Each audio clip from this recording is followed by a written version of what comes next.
जो हो रहा है वो दिखाई नहीं दे रहा उन्हें, जो नहीं हो रहा है वो अपनी दिखाना चाहते हो आप, तो आप किधर ले जा रहे हो। इसीलिए 24 का चुनाव महत्वपूर्ण है, संविधान बचाने का चुनाव है, इस देश के भविष्य को बचाने का चुनाव है, गंगा जमनी तहजीब को बचाने का चुनाव है, भाईचारा बचाने का चुनाव है, और समाजवादी लोगों की जिम्मेदारी सबसे बड़ी है, क्योंकि सबसे ज्यादा धोखा भारतीय जनता पार्टी ने अगर किसी को दिया है तो वो गरीबों को दिया है।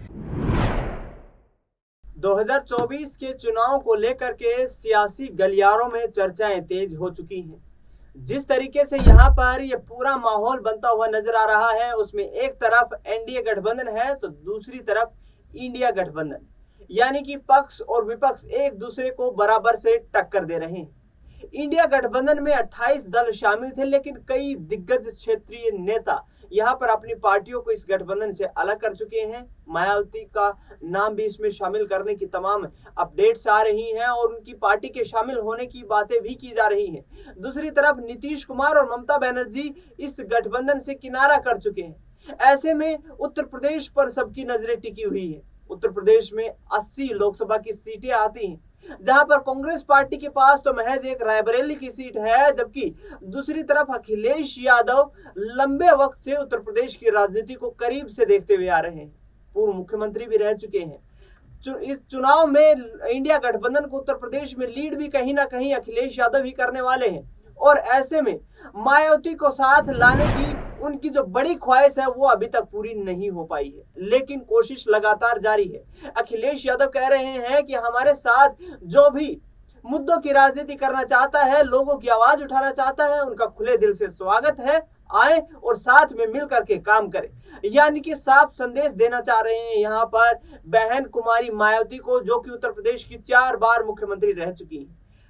इस पर चर्चा करेंगे देश की हकीकत। हमारे खास प्रोग्राम में आपका स्वागत है। मेरे वरिष्ठ सहयोगी अमन जी मेरे साथ मौजूद है। अमन जी, बहुत बहुत स्वागत है आपका। अखिलेश यादव की तरफ से ये कहना कि खुले दिल से स्वागत है, साथ मिलकर के लोगों की आवाज को उठाना है, और यहाँ पर कोई भी साथ आए कोई फर्क नहीं पड़ता, हम स्वागत करते हैं। किस तरीके से देख रहे हैं? देखिए, बिल्कुल। और उत्तर प्रदेश की जब भी बात होती है तो यहाँ पर बीजेपी की भले ही ये कहा जाए कि बहुत ताकतवर पार्टी है, और ताकतवर भी क्या कि अगर आप देखें 2 इलेक्शन से ज्यादा मजबूत हुई है। उससे पहले उनकी स्थिति भी कोई बहुत बेहतर यहाँ पे नजर नहीं आती थी, लेकिन हाँ, अब जरूर ये कहा जा सकता है कि 2014 और 2019 के चुनाव के बाद की बीजेपी ने अपना जो वर्चस्व है यूपी के अंदर बनाया है। लेकिन क्या इस वर्चस्व को कोई तोड़ सकता है? क्या जो बीजेपी की लगातार यहाँ पर एक तरफा जीत हो रही है, क्या उसके विजय रथ को कोई रोक सकता है? देखिए, लगातार इसको लेकर बातें हो रही हैं दिनेश, और लगातार दल भी बात करते रहे, चाहे आपने सपा का जिक्र किया। और जाहिर बात है कि जब इंडी गठबंधन बना तो उसमें सबसे बड़ा जो बात का जरिया था वो ये था कि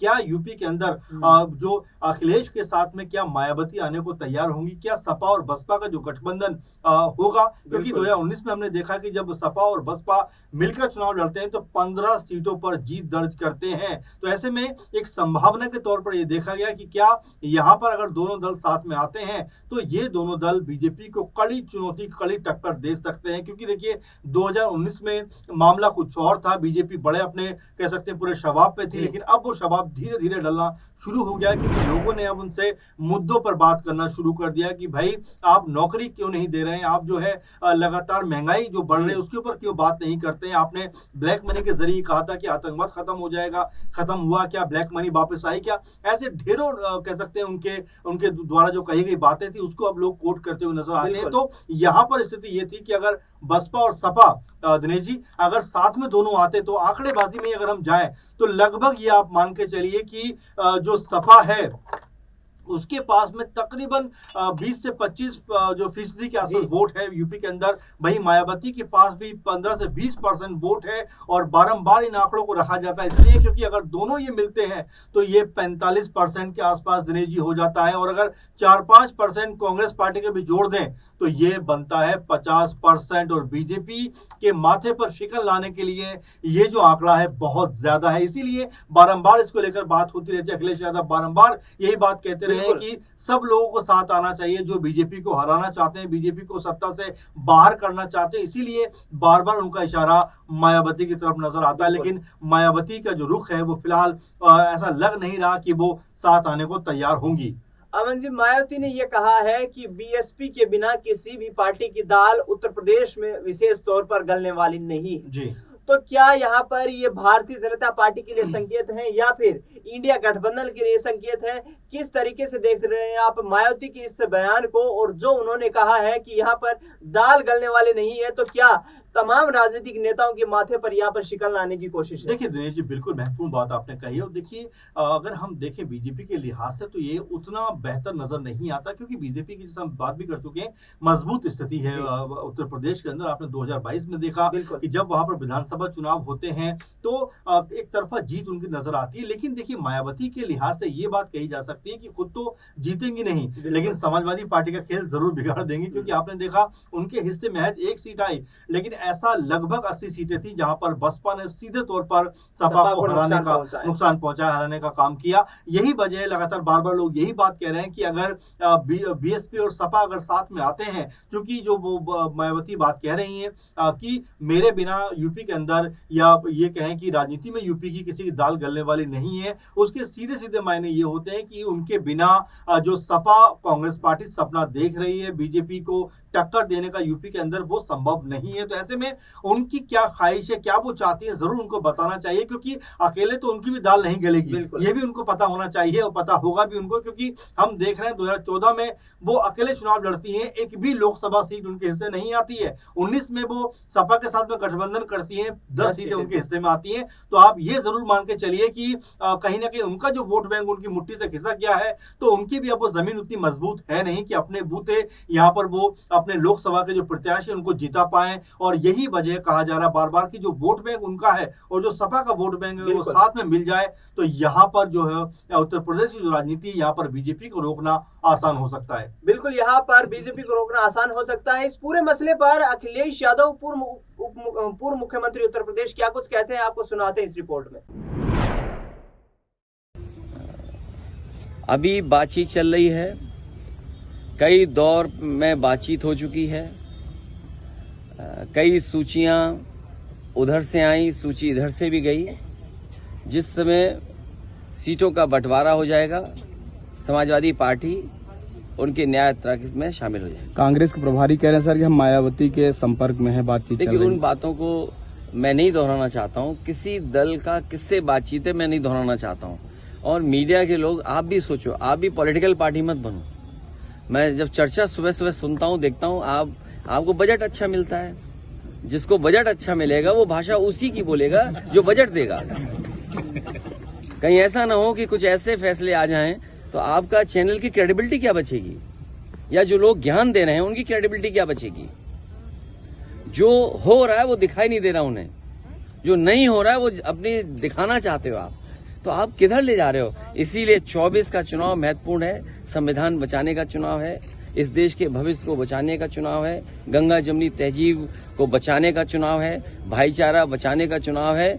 और समाजवादी लोगों की जिम्मेदारी सबसे बड़ी है, क्योंकि सबसे ज्यादा धोखा भारतीय जनता पार्टी ने अगर किसी को दिया है तो वो गरीबों को दिया है। ये जो ब्रेकिंग ग्राउंड सेरेमनी है, ये आज से 6 महीने पहले क्यों नहीं हुई? अगर इन्होंने बजट में पैसा रखा होता और इनकी जो पॉलिसीज हैं अगर उसके तहत कोई इंडस्ट्रियलिस्ट आना चाहता तो पहले भी आ सकता था। क्योंकि चुनाव आ गया है, इसीलिए लगभग 50 लाख बच्चों से परीक्षा लिखवा रहे हैं। चुनाव आ गया है, वोट चाहिए है, इसीलिए ग्राउंड ब्रेकिंग सेरेमनी हो रही है।